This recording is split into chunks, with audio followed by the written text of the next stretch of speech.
তার সিজারের ক্ষতটা এখনো শুকায়নি। তার কোলে 1 মাস 16 দিনের একটি বাচ্চা শিশু রয়েছে, নবজাতক শিশু। সেই শিশুকে সহ বিজ্ঞ আদালতে আজকে আমরা বিজ্ঞ আদালতে বলেছিলাম যে তার যেহেতু সিজার করে বাচ্চাটা হয়েছে, তার ক্ষত এখনো শুকায়নি, তাকে প্রতিনিয়ত ফলো আপে রাখতে হচ্ছে। এবং একটি ছোট শিশু বাচ্চা যে তার মায়ের উপরে নির্ভরশীল, মায়ের দুধ ছাড়া তিনি অন্য কিছুর উপরে নির্ভরশীল না এবং খাইতেও পারবে না, এবং তার জীবন ধারণও একটা অনিশ্চয়তার মধ্যে চলে যাবে। কালার এক্সপার্ট ডার্ক স্যাপ এবং মাইল্ড অন হ্যান্ডস টেকনোলজি সমৃদ্ধ অরিক্স অ্যাডভান্স ডিটারজেন্ট পাউডার আপনার লন্ড্রি এক্সপার্ট। এবং এটাতে শিশুর জীবনে ঝুঁকি আছে। আমরা আদালতকে আমরা এই বিষয়গুলো বলেছি এবং বলেছি যেহেতু বিষয়টি অত্যন্ত সংবেদনশীল একটি বিষয়, আমরা আদালতে যে কোনো শর্তে আসামির জন্য জামিন চেয়েছিলাম। আমরা বলেছিলাম যে প্রত্যেকটি ধার্য তারিখে আসামি আসবে এবং যে কোনো শর্তে, কারণ যেহেতু ছোট শিশু সন্তান রয়েছে, শিশু সন্তানটার দেখভালের একটি বিষয় রয়েছে।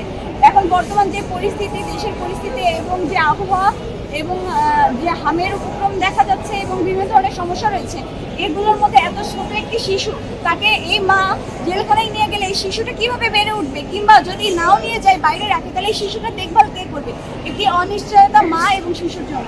আমরা বিজ্ঞ আদালতে এই মানবিক দিকটা বিবেচনা করে জামিনের জন্য প্রার্থনা করেছিলাম, কিন্তু বিজ্ঞ আদালত পরবর্তীতে নামঞ্জুর করে। এটা আমাদেরকে ব্যথিত করেছে। আমরা মনে করি এটাতে মা ও শিশু দুজনেরই মানবাধিকার লঙ্ঘন হয়েছে। গ্রেপ্তার করা হয়েছে, সেখানে এজাহার নামে 39 নম্বর আসামির নাম দেওয়া আছে শিল্পী, কিন্তু তার নাম হচ্ছে শিল্পী বেগম। সেই ক্ষেত্রে যে নাম দেওয়া হয়েছে সেখানে পিতার নাম বা ঠিকানা কোনো কিছুই দেওয়া ছিল না, কিন্তু আমাদের আসামির নাম, পিতার নাম, ঠিকানাও তাকে সংযুক্ত করে তাকে 39 নম্বর আসামি বানিয়ে তাকে এই মামলাতে আজকে পাঠানো হয়েছে। এবং এই মামলার যে বিষয়বস্তু আমরা দেখেছি জুলাই মাসের ঘটনার উপরে বেস করে, যেখানে বাদী দাবি করছে যে তার বাসায় আক্রমণ করে ভাঙচুর করেছে, 5 লক্ষ টাকার প্রোডাক্ট ভাঙচুর করেছে এবং 3 লক্ষ টাকার প্রোডাক্ট চুরি করেছে এবং তার বাড়িতে আক্রমণ হয়েছে। আমরা জানি যে বৈষম্যবিরোধী ছাত্র আন্দোলনে কারোর বাড়িকে কেন্দ্র করে কোনো আক্রমণ করা হয়নি, কিন্তু আমি মনে করি এটি ভিত্তিহীন।